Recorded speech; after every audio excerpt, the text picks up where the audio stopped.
खुशामदीद, आदाब, good morning, अस्सलाम वालेकुम। आप सबको हमारी तरफ से वो प्रोग्राम आपने देखना शुरू किया जी सलाम जे के। मैं हूं आपका मेज़बान इशफाक गौहर।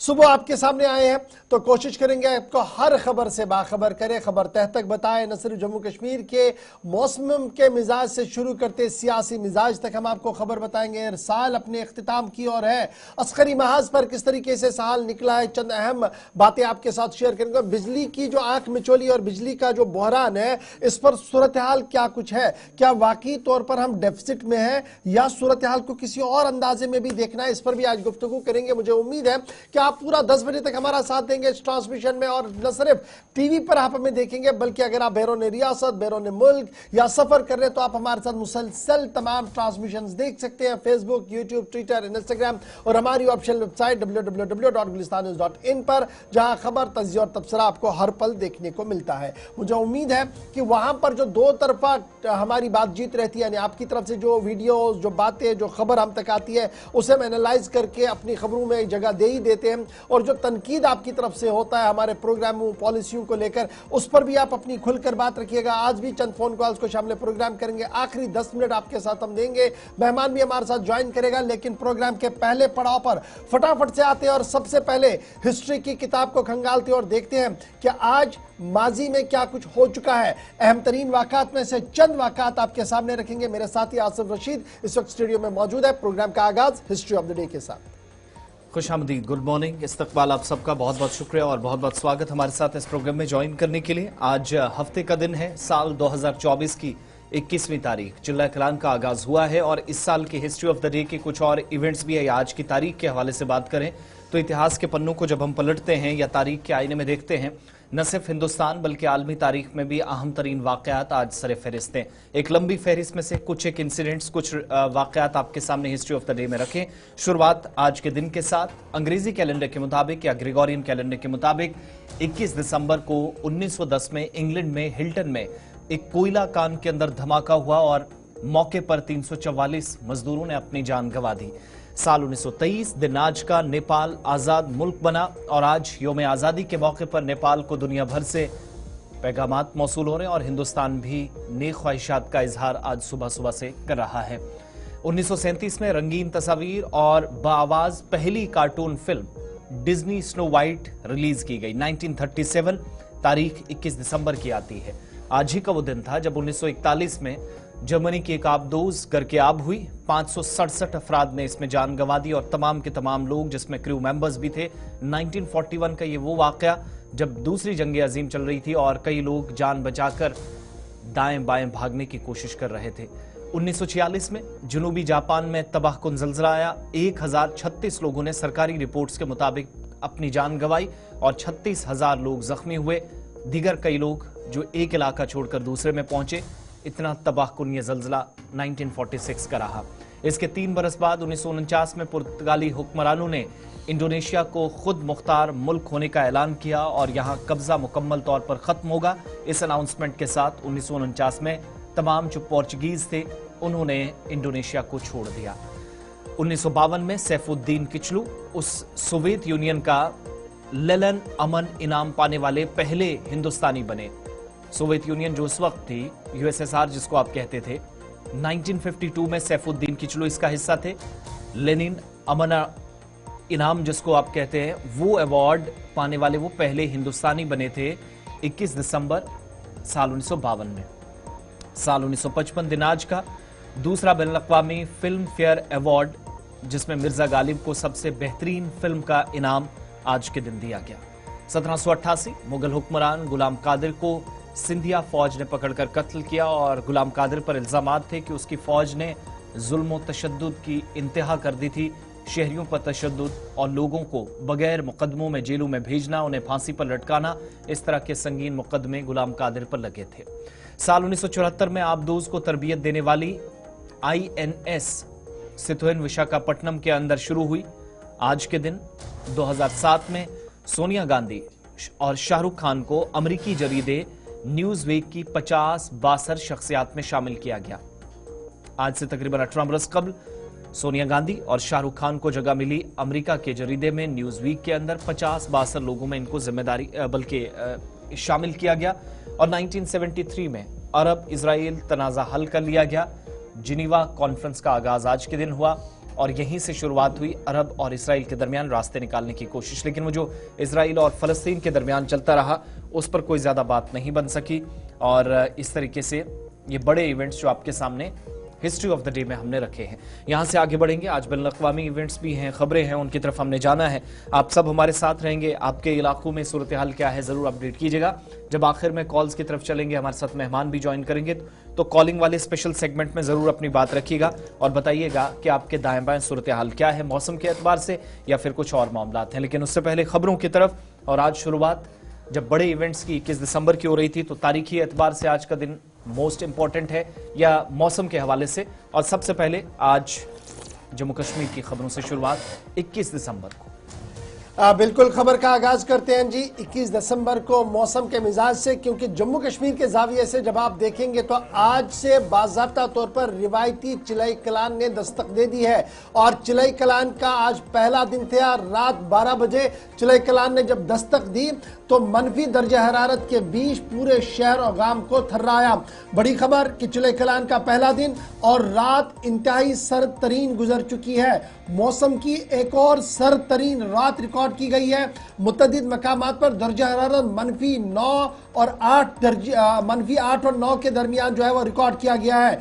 शहर श्रीनगर समेत जिला और सदर मकामात पर सूरत हाल इस तरीके की है कि नदी नाले ऑलमोस्ट मुंजमिद है। और ये तस्वीरें श्रीनगर शहर की सुबह सुबह की, जहां पर झील डल के किनारे आपको मुकम्मल तौर पर मुंजमिद नजर आते हुए दिख रहे हैं। और सयाह जो वादी कश्मीर के दौरे पर है, सयाहत पर है, सुबह सुबह खुद को गर्म रखने के लिए उस आग का भी इस्तेमाल कर रहे हैं जो वहां पर मकामी लोगों की तरफ से जलाई गई है। श्रीनगर के अंदर जहां एक और सर्द तरीन रात रिकॉर्ड की गई है, वहीं पर रियासती महकमे मौसमियात की पेशन गोई के मुताबिक आज बाद सपहर से हल्की से दरमियाना दर्जे की बर्फबारी का इम्कान है। ये झील के नज़ारे खुद बता रहे हैं कि -8-9 के दरमियान जब झील का पानी मुंजमिद है तो सुबह सुबह तस्वीर किस तरीके के झील डल की बनी हुई कि न सिर्फ झील डल जमी हुई है, बल्कि पीने के पानी की पाइपें भी जम चुकी है शहर और देहात के अंदर। और साथ साथ छोटे नाले जो मुख्तलिफ इलाकों से गुजर रहे थे उनमें भी दर्जा हरारत में कमी की वजह से सूरत हाल इस तरीके की बनी हुई है। इस बीच लानिना जो इस वक्त यकबस्ता हवाओं को नाम दिया गया है, इसका असर मजीद बढ़ेगा, ड्राई स्पेल भी चलेगा। लेकिन उम्मीद यह है कि आज जब हल्की बर्फबारी होगी तो रात के दर्जा हरारत में थोड़ी बहुत बेहतरी भी हो सकती है। इस बीच सर्द तरीन हवाओं के बीच डॉक्टरों की तरफ से भी एडवाइजरी जारी कर दी गई है। और माहिरीन की तरफ से जो एडवाइजरी बच्चों के लिए और बुजुर्गों के लिए जारी कर दी गई है, वो ये कहा गया है कि सुबह और शाम के औकात में घरों के अंदर ही रहे, गर्म पानी का इस्तेमाल करें और बिला जरूरत बाहर चहलकदमी ना करें। 40 दिन का सख्त तरीन सर्दी का मौसम चिलाई कलान आज से वादी कश्मीर के अंदर शुरू हो गया है। और पहले दिन ही चिलाई कलान ने शहर और गांव देहात की सूरत हाल इस तरीके की बनाई कि रवा पानी जो चलता हुआ बहता हुआ पानी है वो भी कई मकामात पर जो है वो रुक चुका है। दूसरी तस्वीर जो पहली डल की तस्वीर, दूसरी तस्वीर शुमाली कश्मीर की आपने देखी। सुबह सुबह क्या सिचुएशन है, टूरिस्ट भी बड़ी तादाद में जा रहे हैं, लेकिन चूंकि 21 तारीख से जो रिवायती चिल्ला कलान है उसमें आबी जखायर की क्या एग्जैक्टली सिचुएशन है वो आपने देखी। और ये तस्वीर शुमाली कश्मीर के हंदवारा की, यानी कोई पार्ट नहीं। और इसीलिए हम कह रहे हैं कि रात जो ये बीती है ये सरतरीन रातों में से एक है। वादी कश्मीर का रुख करने वाले जो सयाह हैं, चंद एक लोगों की बात आप सुनेंगे और उसके बाद सीधा मुख्तलिफ मकामात से बराह रास्त तस्वीर आपको दिखाएंगे। झीले डल पर चलेंगे, सईद इरफान फाजिला में ज्वाइन करेंगे। शुमाली कश्मीर में जहां पर गुलमर्ग और टंगमर्ग के आसपास जहां सयाह भी बड़ी तादाद में जा रहे हैं, वहां से इशफाक ज्वाइन करेंगे। उनने कुछ टूरिस्ट से भी बात की, वो भी बताएंगे जैसे ही चिल्ला कलान का आगाज हुआ। और उसके बाद साउथ कश्मीर भी, जहां से पीर मुजफ्फरा में ज्वाइन करेंगे, क्योंकि डूरू, अछबल और आसपास के इलाके भी उन एरियाज में हैं जहां पर सबसे ज्यादा या आप कह लीजिए माइनस टेम्परेचर बाकी हिस्सों के मुकाबले काफी ज्यादा रहा। चंद एक लोगों की बात और उसके बाद सीधा हम चलेंगे अपने नुमाइंदों के पास। इस वक्त हम मौजूद हैं सयाहती मुकाम द्रंग में और आज 21 दिसंबर है।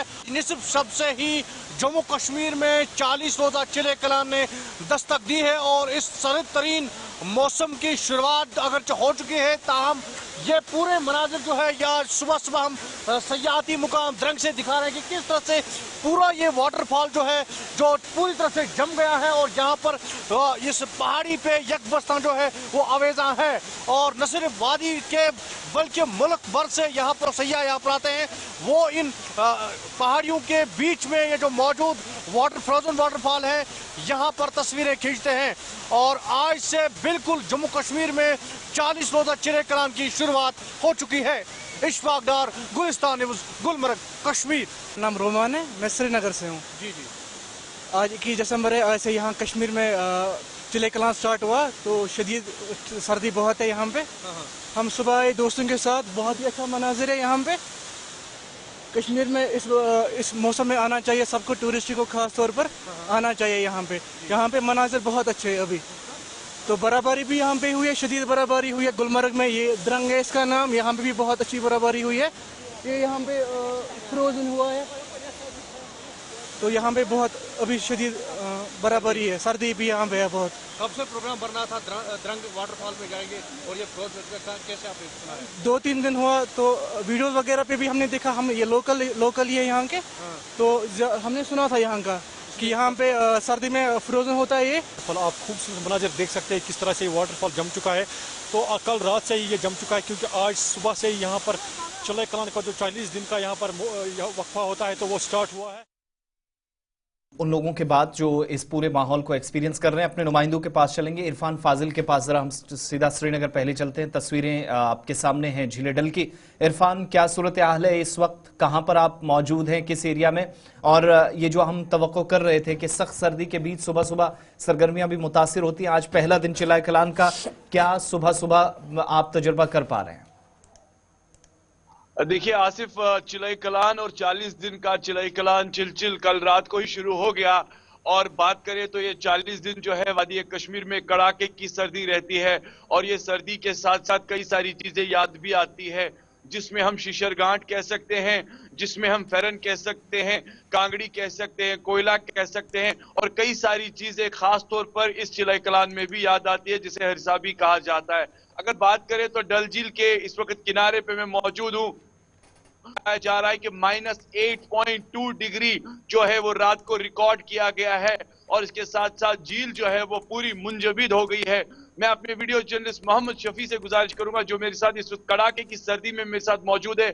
आप देख सकते हैं कि झील की हालत क्या है, बहुत ही ज्यादा मुंजमिद। और यहाँ पर जो है सुबह सुबह शिकारा वाले जो है शिकारा लेकर चल पड़े हैं, जो कि जी हाँ इस फ्रोजन एटमॉस्फेयर को क्रश कर रहे हैं। यानी शिकारा चलने के लिए जो है पहले आप इस आइस को ब्रेक करना पड़ता है, उसके बाद जो है आप धीरे धीरे आगे जा सकते हैं। क्योंकि सिचुएशनली अगर मैं बात करूं तो वादी कश्मीर में चिले कलान ने तो दस्तक दी, मगर साथ ही साथ जी हाँ इन सारी चीजों को भी फेस करना पड़ता है।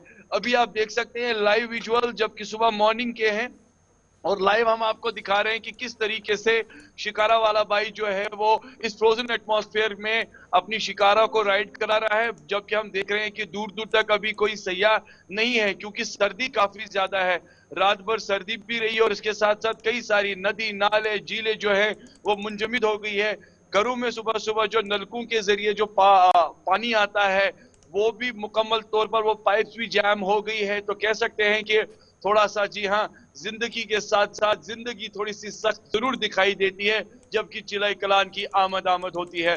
फिर चिलाई कलान के साथ साथ अगर बात करें तो वादी कश्मीर में एक साइड से सर्दी तो काफी ज्यादा है, मगर गरम गरम मलबूसात और कोयला कांगड़ी की डिमांड भी काफी ज्यादा बढ़ गई है, जबकि इन चीजों की याद जरूर आती है क्योंकि यही एक चीज है जो पूरे इस 40 दिन तक सपोर्ट बन के रहती है। साथ ही साथ अब मौसमी महकमियात को लेकर मैं बात करूं तो जिस तरीके से 22 तारीख के शाम को उन्होंने प्रेडिक्शन की है कि मगरिबी हवाओं का असर वादी कश्मीर में होगा और हल्की हल्की बर्फबारी होगी, बारिशें होंगी, तो उसका इंतजार सबको है क्योंकि टेम्परेचर थोड़ा नॉर्मल हो जाएगा। सईद इरफान फाजिल, काफी इत्तलात और खबर यह भी है कि आज शायद बाद दोपहर से मौसम का मिजाज बदलेगा, हल्की से दरमियाना दर्जे की बर्फ होगी और अगर ये बर्फबारी होती है उसका मतलब सीधे से ये जो माइनस टेम्परेचर हम देख रहे हैं हर दिन बढ़ रहा है, -8-9 तक चला जाता है ये टेम्परेचर, ये कहीं ना कहीं थोड़ी बहुत बेहतरी की ओर आ सकता है और थोड़ी सी राहत होगी।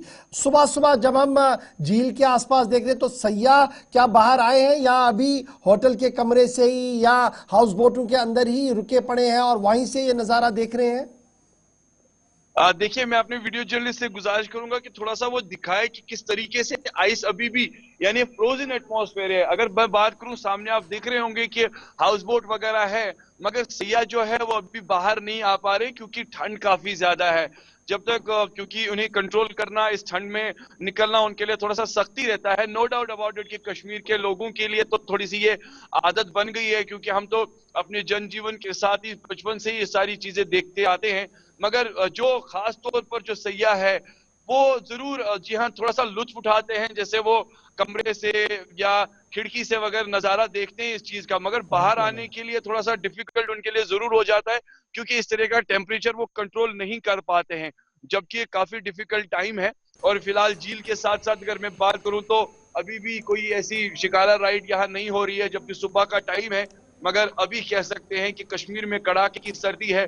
यकीन मानिए गौर साहब, मेरी भी नाक जम गई है और आंखें भी नहीं खुल रही है क्योंकि इतनी ज्यादा सर्दी है। और बहुत शुक्रिया सईद इरफान फाजिल, ख्याल रखिएगा अपना, बड़ी ठंड है और इस बीच डॉक्टरों की भी एडवाइजरी ऑलरेडी जारी कर दी गई है। लेकिन जरा अपने नुमाइंदों के पास चले, टंगमर्ग भी चलेंगे जहां पर सयाहों का बहुत ज्यादा रश रहता है और साउथ कश्मीर भी चलेंगे जहां से हमारे नुमाइंदे ज्वाइन कर चुके हैं, क्योंकि बड़ा इंपॉर्टेंट है जब आप मनफी दर्जा हरारत में चले जाते हैं तो डिमांड कुछ चीजों की बढ़ जाती है, कोयले की डिमांड, कांगड़ी की डिमांड, गर्म मलबूसात की डिमांड और फिर बिजली की आंख में चोली जो है वो तो थोड़ी देर में हम आपको बताएंगे सूरत हाल क्या कुछ है। लेकिन इशफाक जरा अपडेट करें, महकमा सयाहत ने कमर कस ली है, अब की बार की बहुत बड़ा फंक्शन जी गुलमर्ग के अंदर करना है, उससे कबल ही हम देख रहे हैं कि सयाहों के एक अच्छा खासा रश द्रंग की ओर जा रहा है, गुलमर्ग की ओर जा रहा है।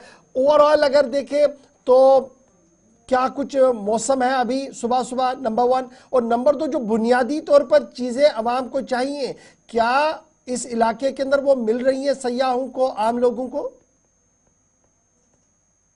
अगर हम सयाहती मुकाम द्रंग के हवाले से बात करें जहां से हमने सुबह ही रिपोर्ट की है, क्योंकि चिले कलान का आगाज जो हुआ है और चिले कलान के साथ ही यहाँ पर काफी सारे सयाह जो है वो सुबह सुबह उन्होंने चंद रोज पहले सोशल मीडिया पर देखा था कि ये जो फ्रोजन वाटरफॉल की तस्वीरें देखे थे उन्होंने पसंद किया है कि यहाँ पर द्रंग वाटरफॉल में आना। और सुबह हमने कुछ सयाहों से यहाँ पर बात की जो इस फ्रोजन वाटरफॉल का बेहद खूब जो है मजा यहाँ पर ले रहे थे। लेकिन वही अगर हम बात करें ये 40 दिनों का चिले कलान जो है, इसके साथ में ये 40 दिनों का नहीं, जैसे हमारे पुराने कहते कि 70 दिनों का मौसम जो है जो पूरी जम्मू कश्मीर में यहाँ पर रहता है, क्योंकि चिले कलान 40 दिन चलने वाला है और उसके बाद में चिले खुर्द जो 20 दिन यहाँ पर चलता है और उसके बाद में चिल बच्चा जिसे हम कहते हैं वो यहाँ पर 10 दिन मौसम रहता है। यानी कि अब कुल मिला के 70 दिन यानी कि फरवरी के आखिर तक ये मौसम सरद तरीन मौसम, जिसमें बर्फबारी भी होती है, बारिशें भी होती है और कई तेज हवाएं भी चलती हैं, ये मौसम जम्मू कश्मीर में रहता है। लेकिन इस मौसम में महकमा बिजली की बात करें, महकमा पेच की बात करेंगे, कहीं ना कहीं मुश्किलात तो उनके सामने भी है, चैलेंजेस काफी है, क्योंकि जहां हम इस वक्त खड़े हैं ये पूरी तरह से जो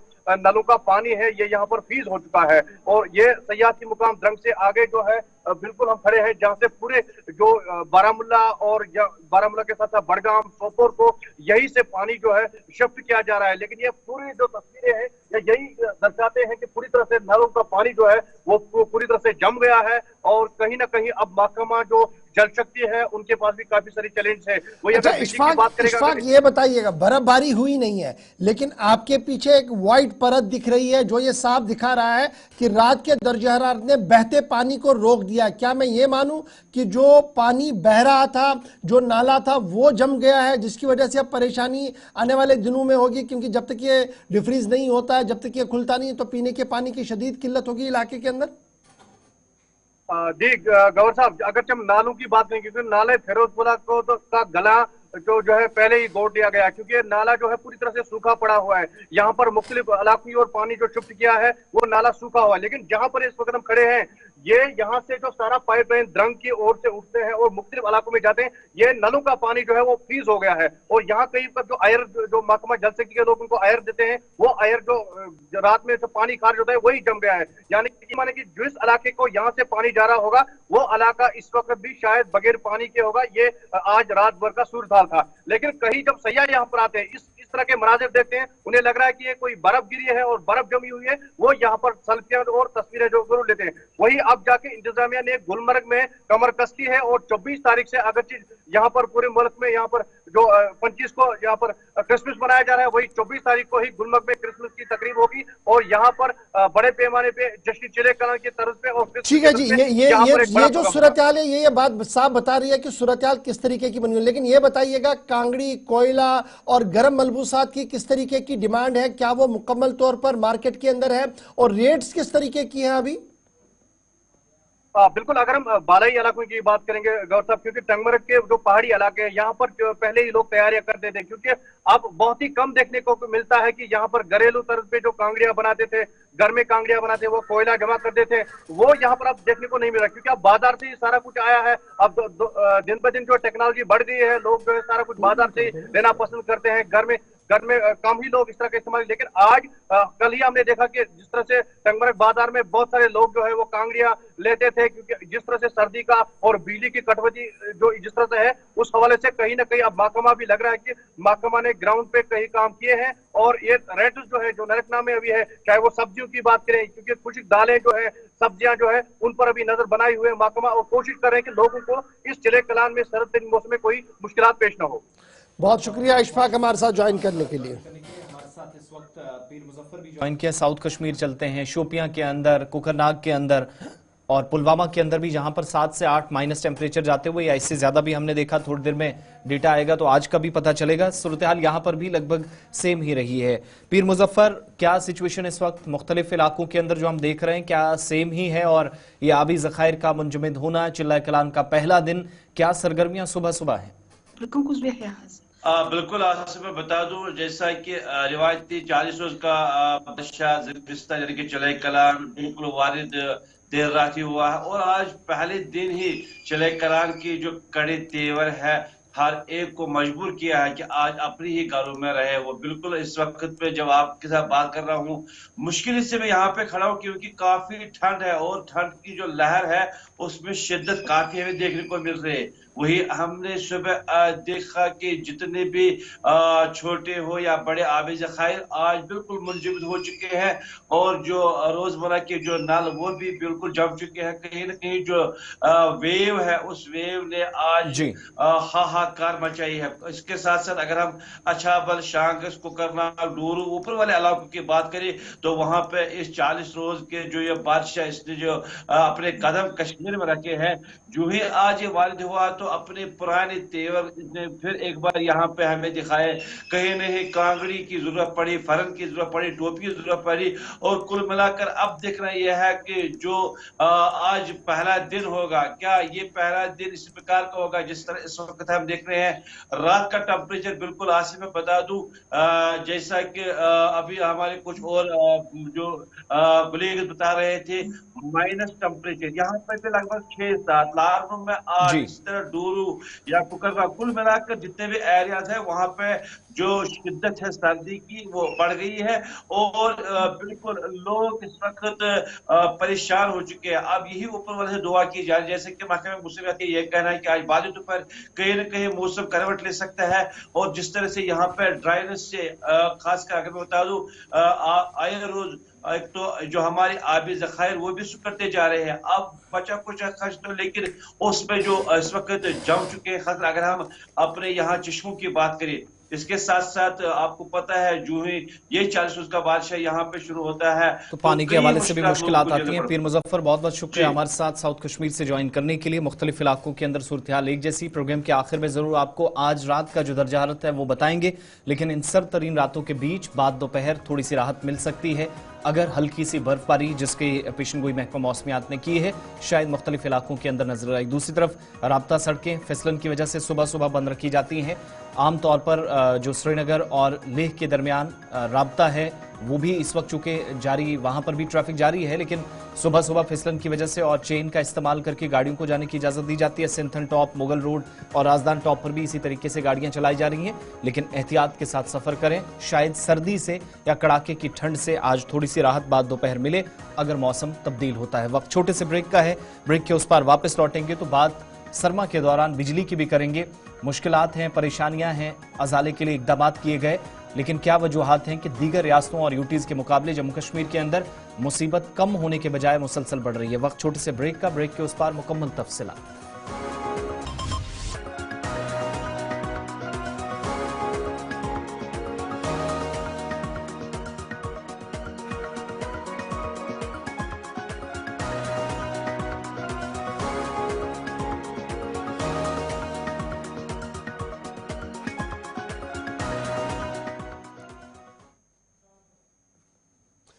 ब्रेक के बाद दोबारा इस्तेकबाल प्रोग्राम आप देख रहे हैं जी सलाम जेके, और सलाम जेके में खबरों के सफर को बढ़ाते हैं आगे और फटाफट से जरा बात करते हैं बिजली के बहरान की, क्योंकि बिजली के बहरान को लेकर मरकजी एक रिपोर्ट सामने आई है और जरा ब्लॉग में जब ये रिपोर्ट सामने आई तो चिमे गोइयां भी हुई है कि मुसलसल बिजली को लेकर जो बयानात दिए गए उनमें और मरकजी बिजली रिपोर्ट में कितना फर्क है। जम्मू कश्मीर मुसलसल ये खबर सामने आ रही है कि सेंट्रल इलेक्ट्रिसिटी अथॉरिटी की एक रिपोर्ट सामने आई है जिसमें यह कहा गया कि सबसे कम कंजप्शन बिजली का जम्मू कश्मीर के अंदर हो रहा है। अगर आप जम्मू कश्मीर का मुकाबला उन छोटी रियासतों से करें जिनको लेकर हमारी आसपास की रियासतें उनके साथ देखें तो उसके मुकाबले में सबसे कम बिजली की खपत यहाँ जम्मू कश्मीर के अंदर हो रही है। ये रिपोर्ट कह रहा है जी सेंट्रल इलेक्ट्रिसिटी अथॉरिटी का, और यही नहीं बल्कि ये भी हवाले से मुशावरत की जाएगी। ये जो प्री बजट कंसल्टेशन हो रही हैं, इनकी तारीफ ही वज़ीर आला उमर अब्दुल्ला की जानिब से की गई कि आइंदा दिनों में अगर कोई काम इस तरीके से होता है, जिन चीजों को लेकर एतराजात थे, खासतौर से टैक्स के मामलात, और कल ही इसी प्रोग्राम में हमने आपको बताया था कि कश्मीरी पश्मीना पर भी जिस तरीके से टैक्स में इजाफा, ये वो छोटी छोटी चीजें हैं जिन पर डिस्कस किया जाएगा और आइंदा दिनों में इसके मनफी असरात मुरतब ना हो ये देखा जाएगा। गुड्स एंड सर्विस टैक्स या जीएसटी के हवाले से जो मीटिंग है राजस्थान के अंदर आज होगी और इस प्लेटफॉर्म पर जिन लोगों ने आना है उसमें उमर अब्दुल्ला भी होंगे, मरकजी वज़ीर खजाना खुद होंगी, minister of state for finance Pankaj Chaudhary, इसके अलावा चीफ मिनिस्टर गोवा के, हरियाणा के, मेघालय के, उड़ीसा के, डिप्टी चीफ मिनिस्टर 5 रियासतों के, इसके अलावा जो वज़ीर खजाना हैं, यूटीज के सेक्रेटरीज हैं, महकमा इकोनॉमिक अफेयर्स और एक्सपेंडिचर के। आइंदा दिनों में माली साल के दौरान मामलात कैसे तय होंगे, अगर किसी रियासत या किसी यूटी को एतराजात है टैक्स के हवाले से, कल को जब रिफॉर्म्स होंगी तो उन खदशात को, उन एतराजात को दूर करने की भी एक कोशिश होगी। और आज जब मीटिंग होगी तो कल जिन यूटीज और स्टेट्स ने जाकर बजट पेश करने हैं उस हवाले से भी कोई मदद लेनी होगी, तो उस ताल्लुक से भी एक अच्छा मौका रियासतों और यूटीज के पास है बात करने का।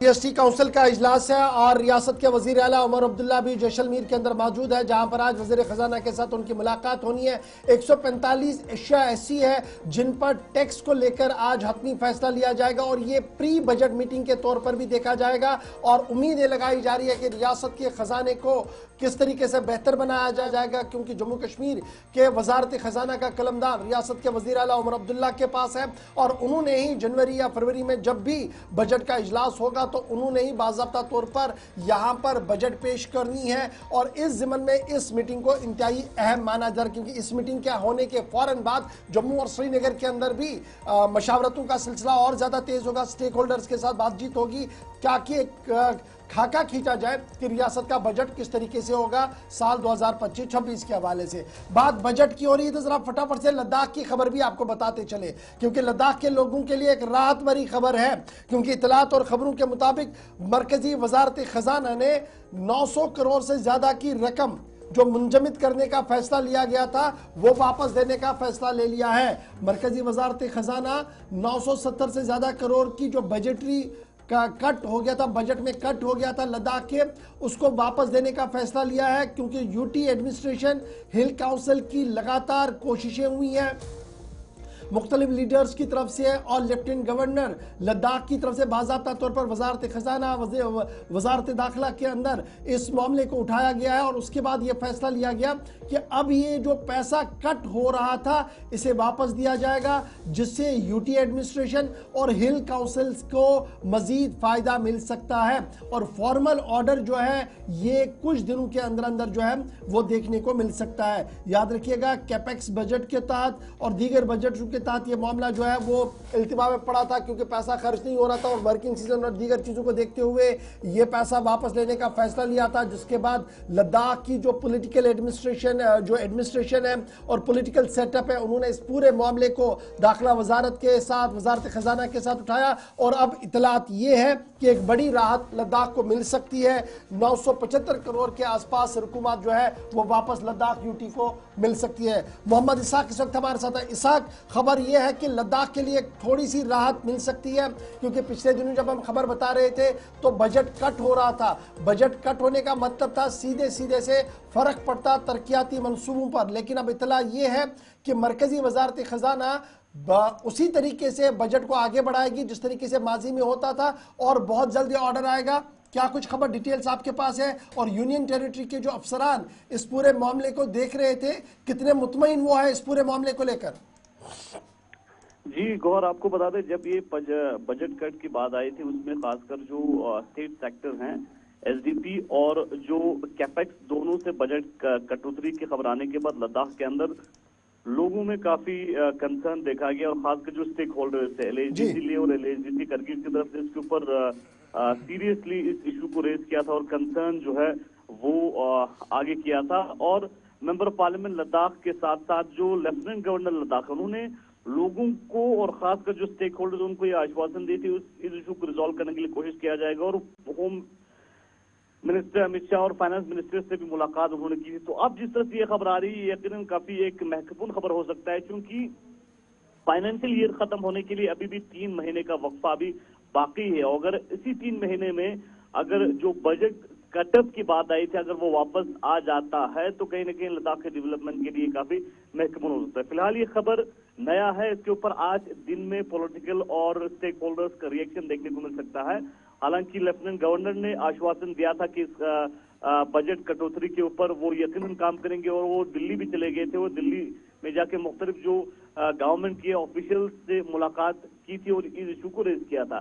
साथ ही साथ मेंबर पार्लियामेंट से जब हमने बात की तो उनका कहना था कि जो बजट का इशू है ये सीरियसली लद्दाख के सभी स्टेक होल्डर्स को लेना चाहिए और इसके ऊपर सभी लद्दाख के अंदर जितने भी स्टेक होल्डर्स, जितने भी लोग हैं, सबका एक राय था कि लद्दाख को जब इस तरह के बजट मिला है तो फाइनेंशियल ईयर खत्म होने से पहले जब बजट खत्म होता है तो कहीं ना कहीं लद्दाख के डेवलपमेंट के ऊपर असर पड़ सकता है। जी, तो क्या ये जो 936 करोड़ के आसपास पैसा वापस आने का या बहाल करने का मतलब ये है कि अगर कहीं पर तरक्याती मंजरनामा मनफी असरात उस पर मुरतब हुए या इम्पैक्ट कोई पड़ा नेगेटिव, उस पर चीजें बेहतर हो जाएंगी इसमें, या इसमें इजाफे का भी मुतालबा हो सकता है जहां तक वजारत के साथ मुलाकातों की बात है?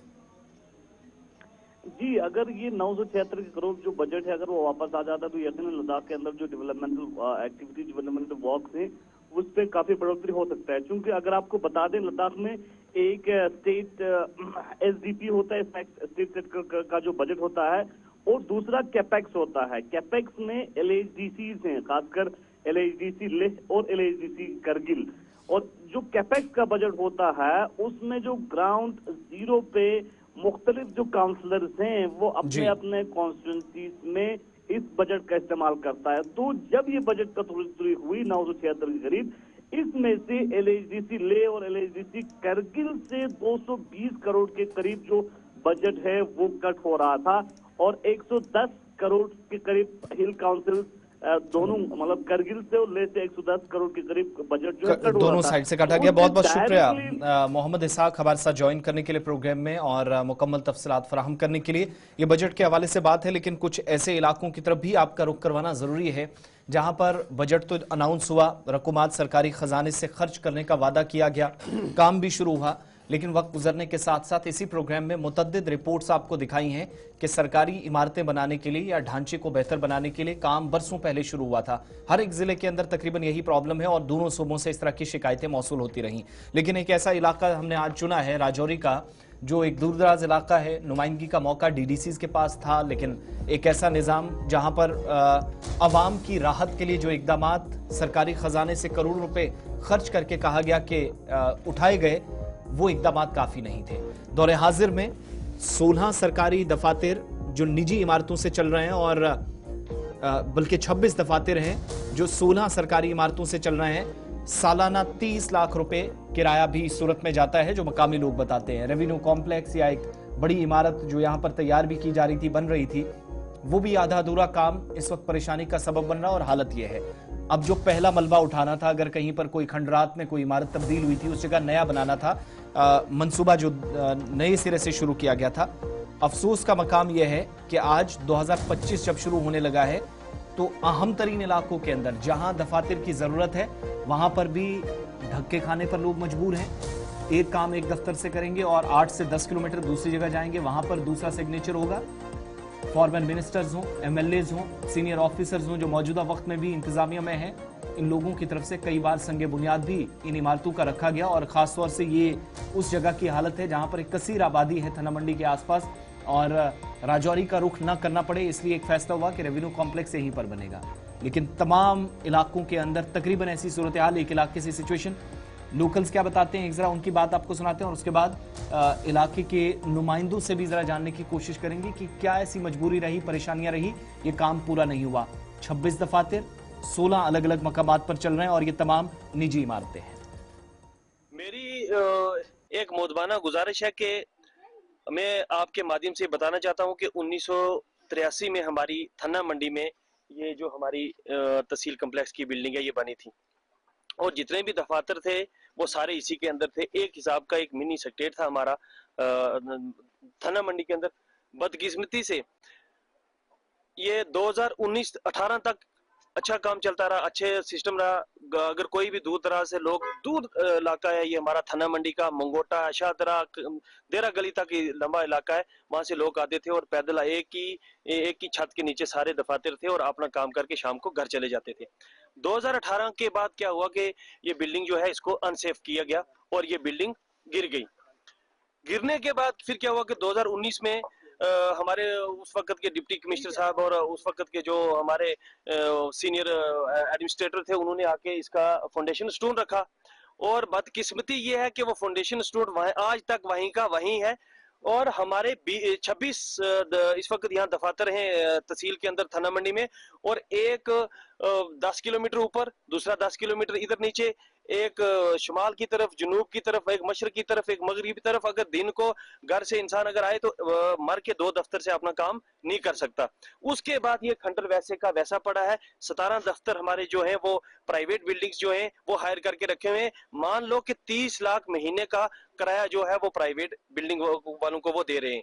लेकिन 19 के बाद आज 5 साल पूरे होने को हैं इसके, लेकिन हमारी जो तहसील कम्प्लेक्स है वहीं की वहीं, इसके अंदर कबूतर और कुत्ते और बिल्लियां नाचते हैं। मेरी आप लोगों के माध्यम से, एडमिनिस्ट्रेशन से और खासकर इस आज की सरकार से मेरी ये बोधमाना गुजारिश है कि हमारा जो तहसील कम्प्लेक्स थना मंडी है इसकी बिल्डिंग को तैयार किया जाए। इसकी बिल्डिंग को मजीद इस पर जरा बात करेंगे। हमारे साथ इसी इलाके से रुकने असेंबली मुजफ्फर खान साहब इस वक्त ज्वाइन किए हैं और ये जो लोगों की मुश्किलात हैं, ये मसाइल हैं, वो आपने सुन लिए हैं।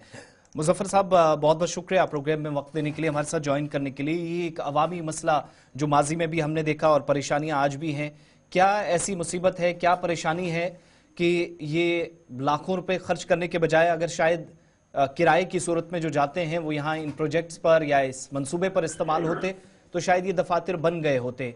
क्या हल है इसका?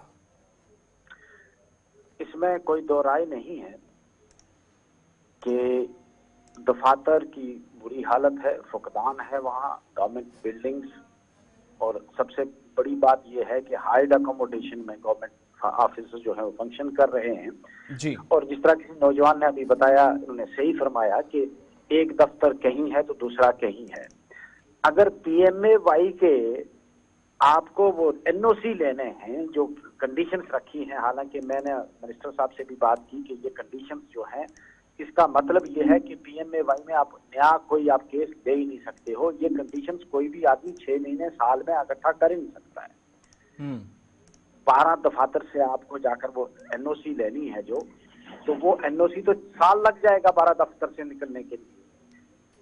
तो ये मैंने पिछले दिनों भी यहाँ के जो इंजीनियर हैं, मैंने उनको रिक्वेस्ट की थी कि मुझे एक DPR बना के तैयार करो। मैं गवर्नमेंट के साथ भी टेकअप करूंगा कि वहाँ एक एडमिनिस्ट्रेटिव कॉम्प्लेक्स बने, छोटा सा। जगह हमारे पास है, जो इस वक्त कॉम्प्लेक्स की जहाँ बना हुआ है वहाँ जगह मौजूद है।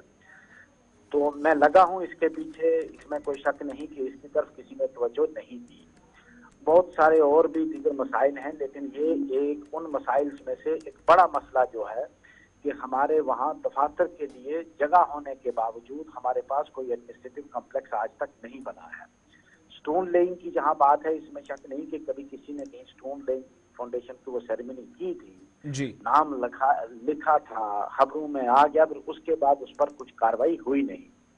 तो मैंने एक वहाँ के इंजीनियर साहब को रिक्वेस्ट की है पिछले दिनों कि मुझे वहाँ का DPR तैयार करके मुझे दिया जाए, ताकि मैं गवर्नमेंट से टेकअप करूं और मैं कोशिश करूंगा कि मेरे ही दौर में, मेरे ही इस टेन्योर में अल्लाह करे कि वहाँ एक एडमिनिस्ट्रेटिव कॉम्प्लेक्स जिसमें एक ही छत के नीचे सारे अफसरान बैठ सके।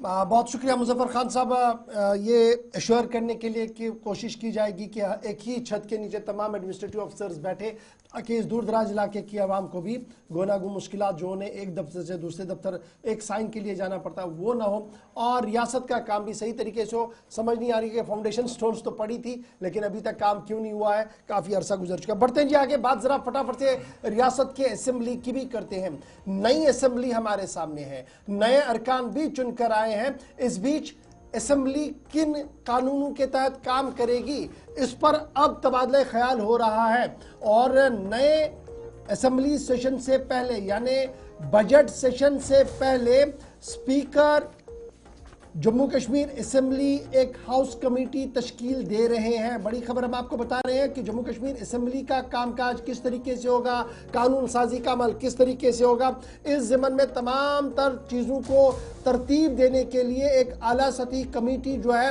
वो रियासत असेंबली के स्पीकर की निगरानी में बनाई जा सकती है। और इस कमेटी को काम दिया जाएगा कि वो प्रोसीजर किस तरीके से होगा, रूल ऑफ प्रोसीजर असेंबली का क्या कुछ होगा, उन्हें बनाए। और इस कमेटी के अंदर जहां तमाम सियासी जमातों के सीनियर लीडर्स को जगह दी जाएगी, वहीं पर यह कोशिश की जाएगी कि नए कानूनों को उस तरीके से बनाया जाए ताकि कानून साजी के दौरान कोई मुश्किल ना हो।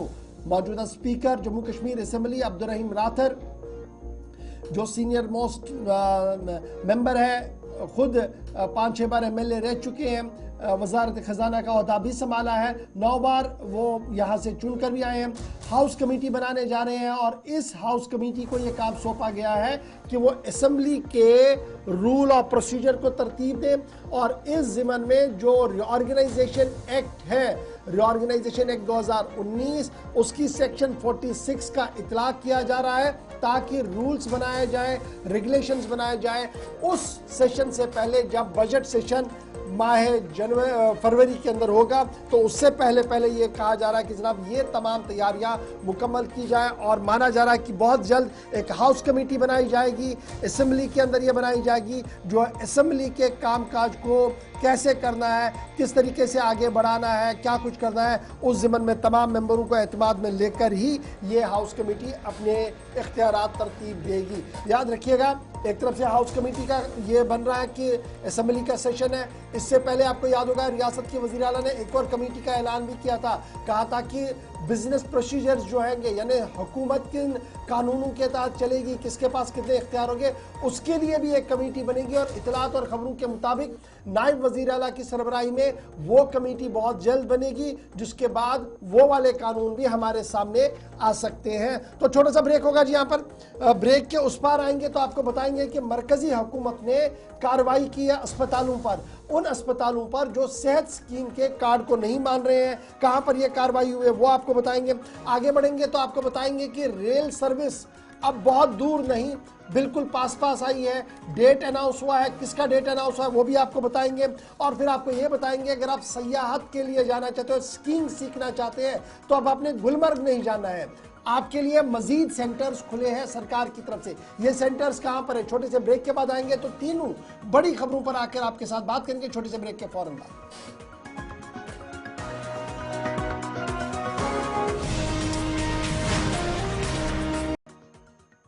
ब्रेक के बाद दोबारा इस्तेकबाल प्रोग्राम आप देख रहे हैं सलाम जेके, और सलाम जेके में जरा मरकज की कार्रवाई की बात करते हैं। और सेहत स्कीम को लेकर मरकजी हुकूमत ने बड़ा ऐलान कर दिया है और साफ कर दिया है कि पूरे मुल्क के अंदर कार्रवाइयां की जाएंगी, उन अस्पतालों के खिलाफ कार्रवाइयां की जाएंगी जो सेहत कार्ड की अमल दरामद में रुकावटें खड़ा करेंगे।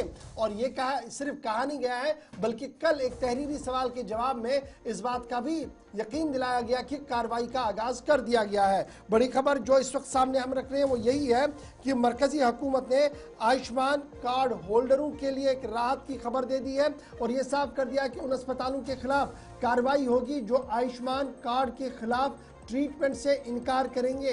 और जम्मू कश्मीर में रवा साल के दौरान 42 ऐसे अस्पताल हैं जिन पर जुर्माने आयद कर दिए गए सिर्फ इसलिए कि उन्होंने आयुष्मान कार्ड, जिसे आप सेहत स्कीम कार्ड कहते हैं, उसको लेने से इनकार किया था।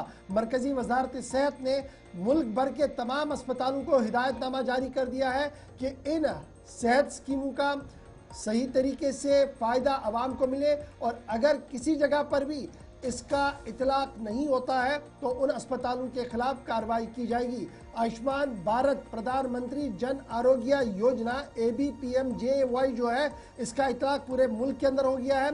और कल एक तहरीरी सवाल के जवाब में वजीर सेहत ने कहा कि पूरे मुल्क के अंदर जो है वो कार्रवाई हुई है, जिनमें तकरीबन 542 अस्पताल उत्तर प्रदेश के भी हैं, 127 मध्य प्रदेश के हैं और 42 अस्पताल जम्मू कश्मीर के भी हैं जिन्होंने इन आयुष्मान भारत स्कीम कार्ड का फायदा उन बीमारों को नहीं दिया जिनके वो हकदार थे।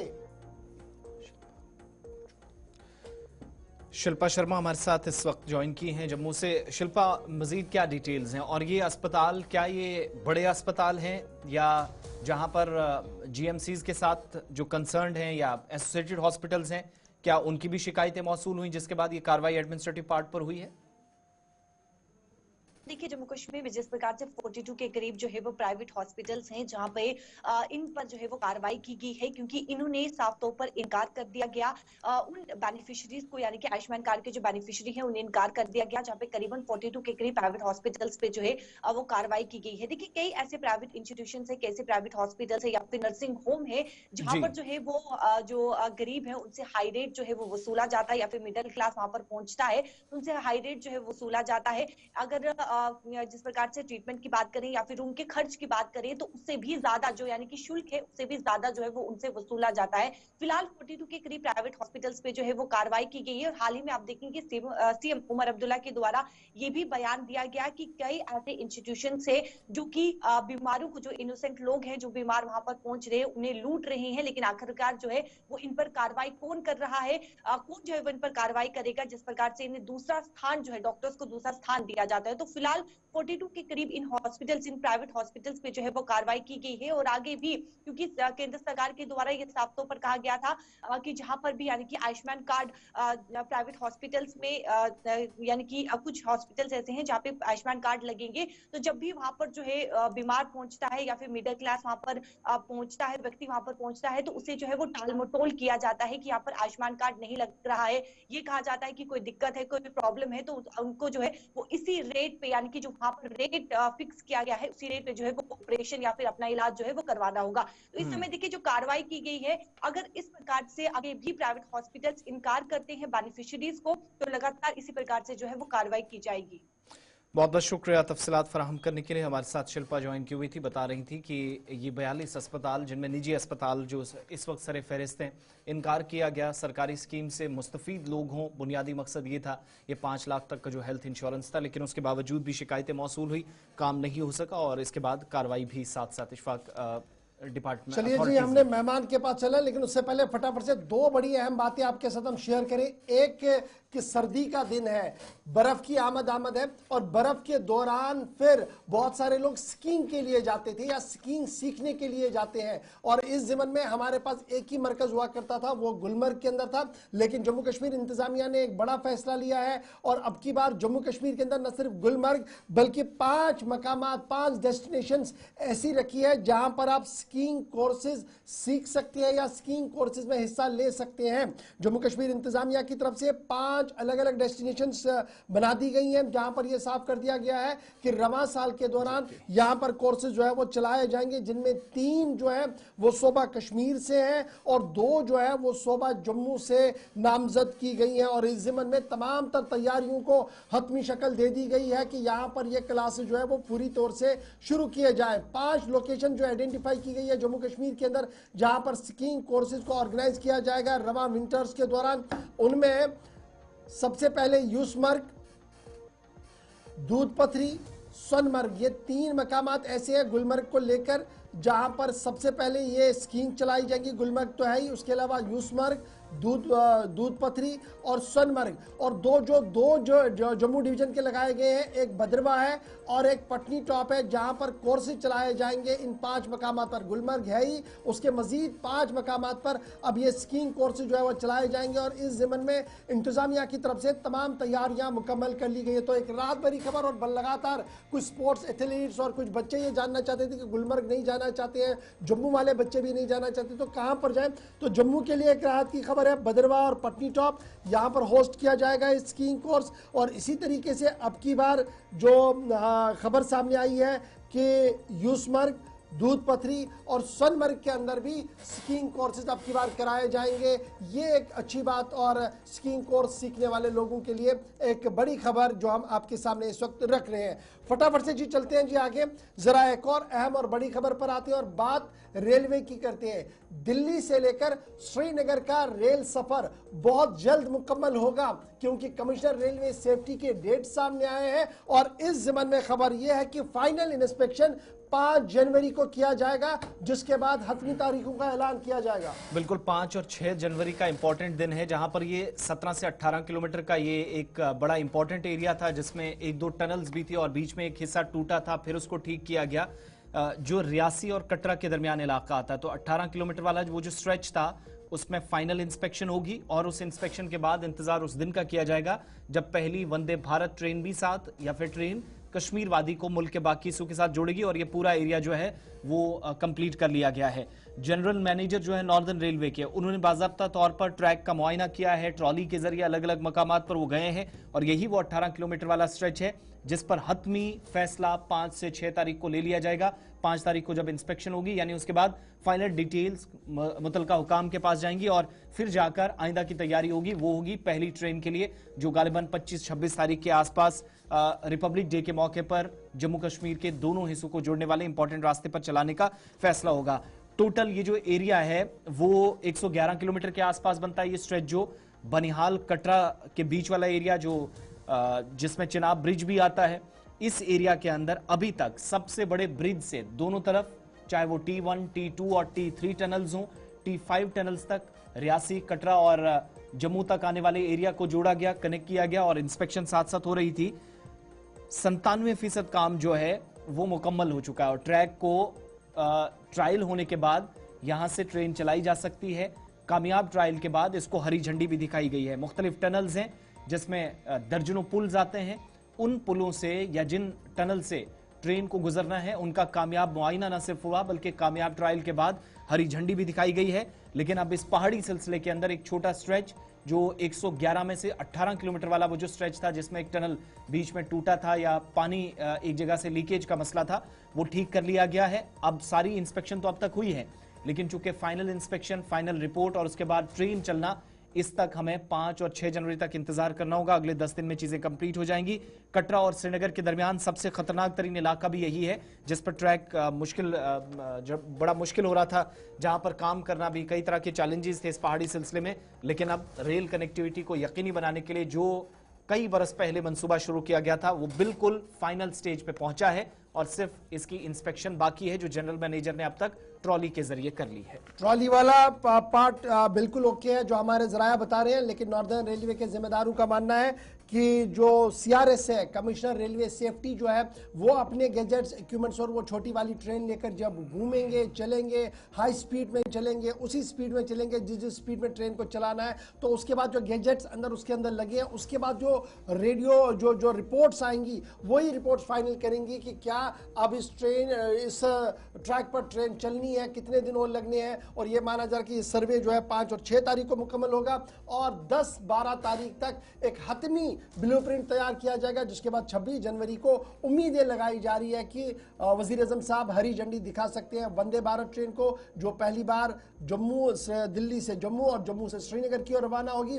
उसके बाद कई और जिन ट्रेन को भी चार्ट किया गया, जिनमें राजधानी है और तुषार मेहता जो दूसरी ट्रेन चलती है वो है, कुछ और ट्रेनें जो है उन्हें एक एक करके फिर श्रीनगर की ओर रवाना करने की बात कही जा रही है। और ये ट्रेनें अब सिर्फ नई दिल्ली से नहीं चलेंगे, बल्कि इतलात और खबरें ये है कि बिहार और मुंबई से भी इन ट्रेनों को श्रीनगर तक लाने का मंसूबा जो है वो तैयार किया जा रहा है।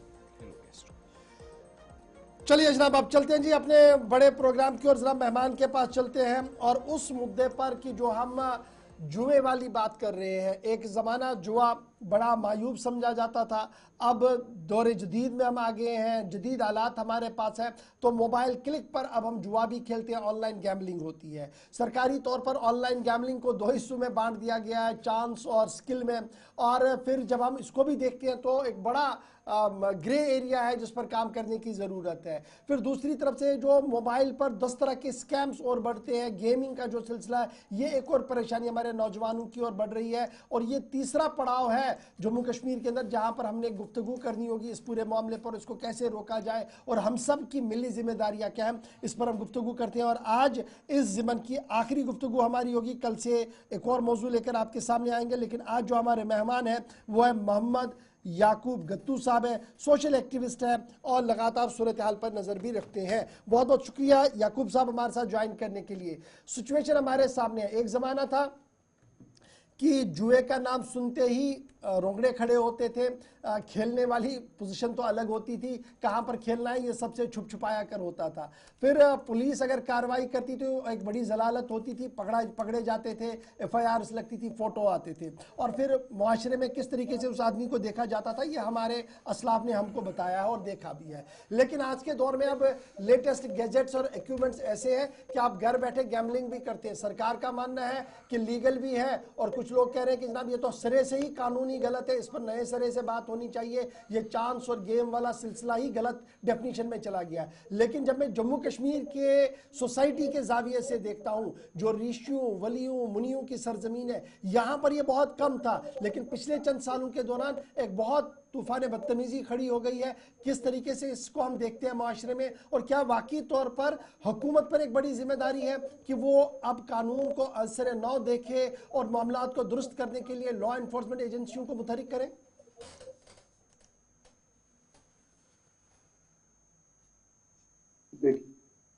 देखिए गवर्नर साहब, पहले हम आपको दिल से सलाम करते हैं, पूरी गुलिस्तान टीम को मुबारकबाद देते हैं कि आपने पिछले 6 महीनों से ये मसले उठाए हैं कि जिनको बहुत ज़रूरत है। समाज में जो बिदअत फैल गए हैं, चाहे आपने बात की है उन लड़कियों की जिनकी अभी शादी नहीं हुई, चाहे आपने बात छेड़ी है ड्रग्स की कि ड्रग्स ने कितना हमारा माशरा तबाह बर्बाद कर दिया। आज एक अहम मौजू है जो कि ऑनलाइन गैम्बलिंग है। तो सर मैं अगर आपको बता दूंगा, मेरी समझ में ये 3 तरीके का आता है। एक जो लॉ होना चाहिए, लॉ मेकर है, उनको इसकी तरफ खुसूसी तवज्जो देनी होगी। दूसरा ये कि जो हमारे उस्ताद साहिबान हैं उनकी जिम्मेदारी होती है कि बच्चे वहाँ पढ़ते हैं। तो तीसरी बात यह है कि जो हमारे समाज में जो ज़ी-शऊर तबका है तो उनकी जिम्मेदारी है। चौथा ये कि माँ बाप की जिम्मेदारी है जी। तो सर अगर मरकजी सरकार ने इससे पहले भी इसका कानून बनाया था तो वो पूरे मुल्क पे लागू हो रहा था। तो इस सिलसिले में अब इंटरनेट जब आ गया यहाँ पे तो उसने एक हमारे लिए, हमारे नौजवानों के लिए वो बाइस खुशी भी बन गया। तो आज देख लीजिए कि वही खुशी आज हमारे घरों में मौसम की तरह फिर रहा है। ये माना कि दुनिया ने बहुत तरक्की की है, मगर आज जब देखा कि इंटरनेट का इस्तेमाल किस तरह होना चाहिए था, किस तरह हो रहा है, तो इस सिलसिले में फिर मरकजी सरकार ने रियासतों पे ये छोड़ा है कि इसमें कौन सा कानून बनना चाहिए। तो उस सिलसिले में हमारे जम्मू कश्मीर में भी एक लॉ बना है 1977, एक लॉ बना है कि इसी ऑनलाइन गैमलिंग या हर किसी गैमलिंग पे इसको कानून ने मना ही है। मगर अगर हम पिछले जमाने की बात करेंगे तो 4-5 बंदे वो जुआ खेल रहे थे, पुलिस आती थी, पकड़ती थी। मगर अगर हम सोचेंगे कि ये अब किस पे ये जिम्मेदारी आयद होती है, तो सर आज देख लीजिए हर घर में हर एक बच्चा इसमें इन्वॉल्व है। तो ये बहुत बड़ी अलार्मिंग सिचुएशन बन रही है हमारे जम्मू कश्मीर में, खासकर कश्मीर में देख लीजिए साहब, क्या मैं ये समझूं जो वालिदैन का एक मेजर रोल रहता था, बच्चों को नजर रखते थे, बच्चों की हर हरकत के बारे में उन्हें इत्तला होती थी, और फिर अगर कहीं गलत होता था तो एक जमाना था कि बड़ी शिद्दत के साथ उसको रोका जाता था। आज वो शिद्दत वालिदैन के अंदर खत्म हो रही है।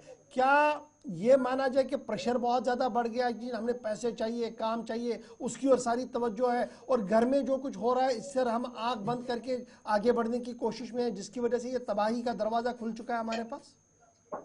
बिल्कुल सही। वरना हमें नबी पाक सल्लल्लाहु अलैहि वसल्लम ने इस बारे में क्लियर कट एक हदीस शरीफ बताया था कि हम मुझे आखिर ज़मान में लोगों में ऐसी फिक्र लाहक हो जाती है कि लोग ज्यादा से ज्यादा दुनिया परस्ती में मुब्तला हो रहे हैं, तो मुब्तला हो गए हैं। अब हम सिर्फ यही दुनिया परस्ती चाहते हैं। वालिदैन का फर्ज यह था कि अगर वो बच्चे को शाम को 100 रुपया देते थे या 50 रुपया देते थे, तो आज जब उसका बच्चा वहां से ही उसको 1000 रुपया देता है तो माँ बाप भी आंख बंद कर लेता है।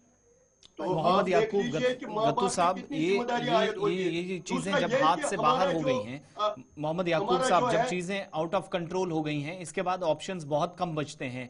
क्या वक्त नहीं आ गया है कि एक मास कैंपेन आपकी तरफ से, जो समाजी कारकुनान कहलाते हैं, या आपके साथ तमाम वो लोग जो किसी न किसी तरीके से हाथ बटाते हैं, सहयोग करते हैं, आपका ताउन करेंगे या करते हैं, एक बड़े पैमाने पर एक कैंपेन इसके खिलाफ शुरू की जाए और लोगों को घर घर जाकर बताया जाए, कम से कम अपने इलाके से ही शुरू हो, जिसमें ज्यादा नहीं 5-10% शायद पॉजिटिव रिजल्ट्स भी आते हैं, तो कई जिंदगियां बच सकती हैं।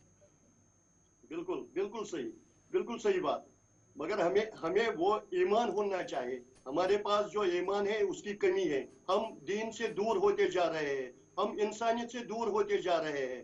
पहले देख लीजिए कि हम जब छोटे थे तो हमारे माँ बाप हमें मस्जिद की तरफ ले जाते थे, दरगाह की तरफ ले जाते थे। मगर आजकल यह हुआ है कि हर कोई दुनिया परस्ती में मुब्तला हो गया। हमें दुनिया चाहिए बस, और कुछ नहीं चाहिए। वरना ये तो एक छोटी चीज थी, मगर हमने इससे क्या हो जाएगा आप देख लीजिए। अभी 2-3 साल जब और हो जाएंगे तो ड्रग्स ने जिस तरह यहाँ वबा फैल रखी है, हमारे छोटे छोटे बच्चे जो इस वक्त मर रहे हैं, तो आप देख लीजिए। अभी तो आपने कुछ मिसालें ही अगर मैं आपको पेश करूंगा कि कोई खुदकशी कर रहा है, कोई किडनी बेच रहा है, कोई अपना घर बेच रहा है, यहाँ तक कि अगर मैं आपको बता दूंगा कि ये मसला जो बन गया है यहाँ पे, तो ये मत अपने माँ बाप, खुदा न खास्ता ये अपने माँ बाप को भी बेच देंगे। चोरियों की बात तो छोड़ दीजिए। आप ये देख लीजिए, अगर आप यहाँ खड़े नहीं होते, मैं फिर भी आपको गुलिस्तान की पूरी टीम को मुबारकबाद देता हूँ कि इस मसले पे जो हल होना चाहिए था, वो हल आपको जो राह गुलिस्तान दिखा रहा है उस पे हमें चलना चाहिए। अगर 10 डिस्ट्रिक्ट की हम बात करेंगे, अगर हजार लोग ही निकलेंगे तब जाके ये रुक जाएगा। अब हम छोड़ेंगे कि कानून घर घर नहीं जा सकता है। आपने देखा है कि हमारे बच्चे सुबह जा रहे हैं, अगर हमने यहाँ शोपियान में जो ड्रग्स के खिलाफ हमने एक मुहिम छेड़ी है, आप देख लीजिए कि आज वो किस हद तक कामयाब हो गए हैं। हमने यही बताया था शोपियान के तवारीखी लाल चौक से, यही लोगों को एक मैसेज दी थी कि अगर शोपियान की आबादी 28,000 है, शोपियान टाउन की मैं बात कर रहा हूँ, तो इसमें 10 लोग या 15 लोग जो ड्रग्स का कारोबार करते हैं, वो सारे शोपियान के बच्चों को यरगमाल नहीं बना सकते हैं। इसीलिए हमें, मगर ये तो बड़े पैमाने पर वैसे ही काम करने की जरूरत है। मोहम्मद याकूब गत्तू साहब, बहुत बहुत शुक्रिया, समाजी कारकुन है, हमारे साथ ज्वाइन किए हुए थे। इस अहम तरीन और हसास मौजू पर सवाल कुछ संगीन हैं, कुछ ऐसे जिनका शायद जवाब तलाशना इंतहाई मुश्किल भी हो रहा है। वक्त गुजरने के साथ साथ चीजें दुरुस्त हों, इसलिए इस कैंपेन को भी कामयाब न सिर्फ हम बना सकेंगे बल्कि आप लोगों का भी भरपूर ताउन चाहिए। इससे पहले कॉलर्स की तरफ जाएं, हम करगिल से खबर आपको बताएंगे। लद्दाख से एक बुरी खबर आ रही है, उसके बाद कॉल करना आप एक एक करके शुरू करें। थोड़ी देर में कॉलर्स की तरफ चलेंगे, चारों नंबर्स आपकी स्क्रीन पर आएंगे, लेकिन उससे पहले करगिल से खबर, जहां पर लद्दाख के अंदर जो चरवाहा थे लेकिन करगिल जंग के हीरो का खिताब भी इनको दिया गया था और इनका नाम था ताशी नामग्याल। ये इंतकाल कर चुके हैं। आर्यन वैली के अंदर 58 साल की उम्र में इन्होंने आखिरी सांस ली है और अभी 25वां जो करगिल विजय दिवस हुआ भी था उसमें भी एक अहम तरीन प्रोग्राम हुआ था, उसमें भी इनकी शमूलियत हुई थी अपनी बेटी के साथ, जो एक टीचर है। फौज की जानिब से, fire and fury corps Ladakh की जानिब से अफसोस और दुख का इजहार करते हुए उन्हें खराज अकीदत पेश किया जा रहा। और ताशी नामग्याल के बारे में बताया जाता है कि वो एक चरवाहा थे। 1999 में जब ऑपरेशन विजय शुरू हुआ, पाकिस्तान की तरफ से दरअंदाजी शुरू हुई, करगिल जंग जहां से शुरू हुई थी, सबसे पहली इतला भारतीय फौज को देने वाले यही शख्स थे जो आपकी स्क्रीन पर हैं। 58 साल की उम्र में ये इस दुनिया से चल बसे हैं।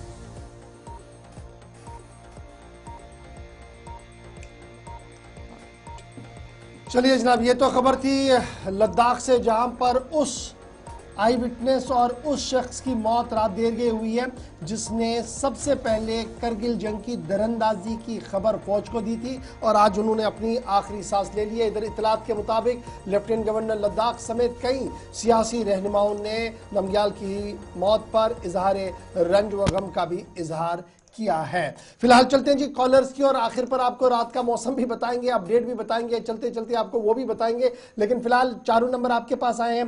कॉलर जब कॉल करें तो अपना नाम, इलाके का नाम जरूर बताइएगा और जामिया अल्फाज के साथ अपनी बात रखिएगा और कोशिश करें कि टीवी की आवाज़ मुकम्मल तौर पर आप बंद रखें। जिन जिन लोगों ने हमारे साथ गुफ्तगू करनी है, कॉलर पे फोन पे बात करनी है, तो वो टीवी की आवाज़ बंद करेंगे। पहले कॉलर हमारे साथ है जी। हेलो, अस्सलाम वालेकुम जी वालेकुम अस्सलाम।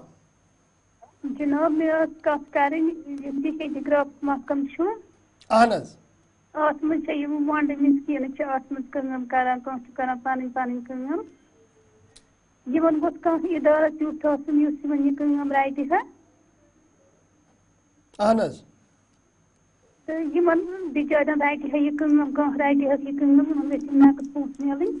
अच्छा, तोन ये कि यस ये काम कहाँ छु करान गरस अंदर बिहित याथ गोस का निजाम यह गोस रटुन मार्केटस ताम वातनाउन और पत्ते हुमन पोसिन दिने वुनकस छुना कहीं तुत का निजाम छुना कहीं न क्या मार्केट से छुन कहीं अगर कस दुकानदार ब्रोट कुन गसान यह माल है अहनज सह पत लिखनावान सह कनान सह मगर तम पोस पत दिवान तम वंद तम पोस दिन।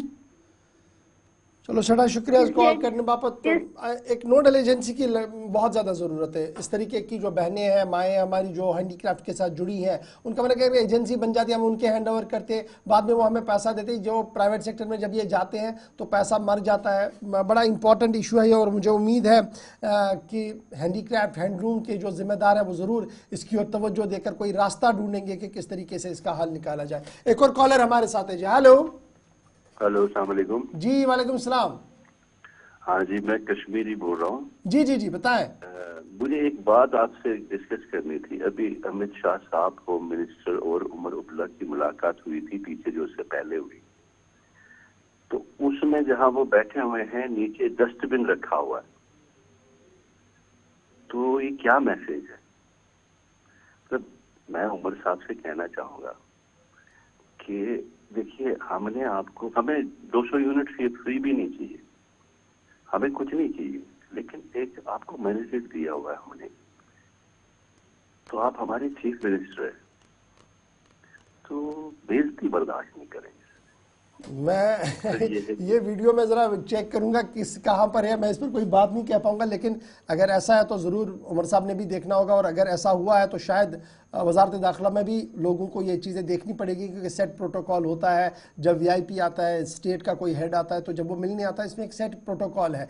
We will check it. बहुत शुक्रिया। जो तस्वीर है, एक और कॉलर दे दीजिएगा जी। जिस हिसाब से मुलाकात की उसमें तो वैसे दिख नहीं रहा है कुछ, फिर भी हम क्रॉस चेक करेंगे। Next collar. हेलो, हेलो, अस्सलाम वालेकुम। वालेकुम अस्सलाम।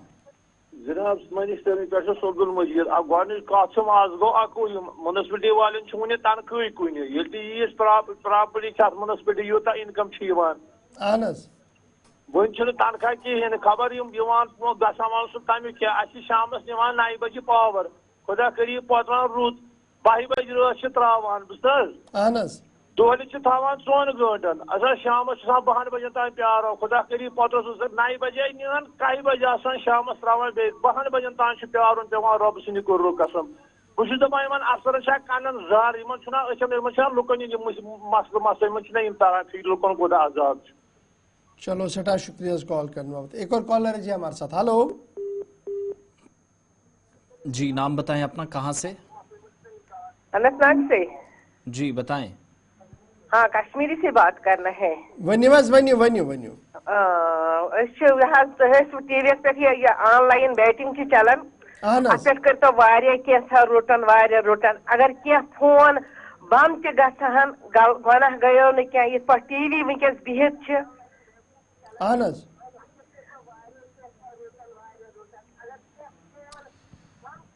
टीवी की आवाज जरा बंद कर लें आप। ऑडियो इनका मामला यही है ना कि ये जो गैम्बलिंग वाला मामला, इस पर ये कह रहे हैं कि जनाब ये बंद होनी चाहिए, क्योंकि अब आप समझ सकते हैं कि दर्द कैसे झलक रहा है माओं का, बहनों का, बेटियों का, क्योंकि वो देखते हैं उनके घरों में तबाही कैसे दस्तक दे चुकी है और इस पर गुफ्तगू और बात करना और रोकना बहुत ज्यादा जरूरी है। एक और कॉलर हमारे साथ है जी। हेलो, नाम बताइएगा अपना, कहां से? हेलो हेलो, अस्सलाम वालेकुम। जी वालेकुम अस्सलाम। या मैं अब्दुल मजीद दिल्ली से बोल रहा हूँ। जी मजीद साहब वनिवाज अर्ज तजाल कर में ये KYC वन श्रीनगर में KYC कर जरूरी मगर जनाब बहुत अप्रैलस तक ये फैमिली हेथ ये कुन गाठस पे गई KYC करने खतर तमो दोप नसा कोर्ट केस ग मार्चस मज हल। अच्छा, तो श्रीनगर वोल हकन वो वो मगर श्रीनगर वोल वन 18 दिसंबर तान वो कर मुंशी जी फोन तो तमो दोप वल वो खुदा क्या कर मगर पगह गई प्रॉब्लम गई कत ये दम कत तुम प्रोग्राम वन चलोमुत इस जारस पे ऑनलाइन जार मगर बेदी माफ अत 99.9% गवर्नमेंट जिम्मेवार।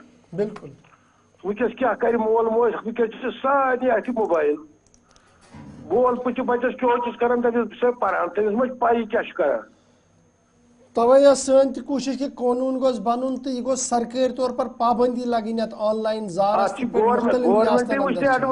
एडवर्टाइज कोता गवर्नमेंट कर गवर्नमेंट कर बेसिकली अत एजेंसी ये करान गवर्नमेंटन बड़ ना कानून थोन न होर तो न योर तवे रियासतन दितमुत। चलो इंशाल्लाह कोशिश करो कि रियासत किस वज़ीर आला तम गई आवाज़ वातन कि यह कानून बनावन वक्ती ज़रूरत और इत पे हालात वनकस सानि रियासत सानि नौजवान तथ कि मजबूत सख्त कानूनी सठी जरूरत। बहुत बहुत शुक्रिया जी कॉल करने के लिए आप सबका। लेकिन फटाफट से जरा रात कैसे गुजरी है शहर श्रीनगर नहीं बल्कि जम्मू कश्मीर की रात कैसे गुजरी है और ठंडी का रिकॉर्ड टूटा है, पिछले 20-22 साल का रिकॉर्ड टूटा है। अपडेट आपके सामने रख रहे हैं जी। ये पहला अपडेट श्रीनगर शहर का है। रात -8.5 डिग्री रहा है यानी -8 और यही वजह कि झील नदी नाले मुंजमद है। काजीगुंड में भी -8.2, कुपवाड़ा के अंदर -7.2, पहलगाम के अंदर -8.6 और गुलमर्ग के अंदर भी -6.2 रिकॉर्ड किया गया है। सोनमर्ग आइए तो -8, कोकरनाग के अंदर -5.8, पुलवामा के अंदर सबसे सर्द तरीन इलाका है पुलवामा और शुपियां जहां पर -10.3 और शुपियां के अंदर -10.4 और बडगाम के अंदर -8 यानी 7-8 स्टेशन पर -8 और 2 स्टेशन पर आपको -10 दिखा है। जम्मू आते आते रात का दर्जा हरारत 5.4 डिग्री रिकॉर्ड किया गया। बानिहाल में -4.4 रिकॉर्ड किया गया है। भद्रवाह के अंदर -2.3 रिकॉर्ड किया गया और कटरा के अंदर रात का दर्जा हरारत 6.0 और किश्तवाड़ 1.1 डिग्री सेल्सियस रिकॉर्ड किया गया है। लेकिन दिन में धूप रहेगी। सांबा पुंछ के अंदर भी धूप रहेगी। 1.4 रात का दर्जा हरारत सांबा के अंदर, पुंछ के अंदर 1.5 और लद्दाख आते आते सूरत हाल एंटायर डिफरेंट है। -14.3 डिग्री सेल्सियस रिकॉर्ड करगिल के अंदर, लेह के अंदर -12.5 डिग्री रिकॉर्ड किया गया है और द्रास के अंदर रात का दर्जा हरारत -19.1 डिग्री रिकॉर्ड किया गया। सांबा और पुंछ के अंदर धूप दिखेगी, करगिल, द्रास और लेह के अंदर आज बादल और हल्की धूप आपको नजर आ सकती है। तो इस तरीके से एंटायर जम्मू कश्मीर और लद्दाख यख बस्ता हवाओं की लपेट में है, ठंडी हवाओं की लपेट में है और ये ठंडी हवाएं इस बात की गम्माज है कि आने वाले दिनों में मजीद सर्दी इन इलाकों के अंदर बढ़ सकती है। लेकिन उम्मीद यह है कि आज बाद सपहर हल्की से दरमियाना दर्जे की बर्फबारी वादी कश्मीर के बालाई और मैदानी इलाकों के अंदर हो सकती है। फिलहाल प्रोग्राम सलाम जेके में आज हमारे साथ बस इतना ही। बने रहेगा हमारे साथ। छोटा सा ब्रेक के उस पार हिंदी में ताज़ा खबरनामा।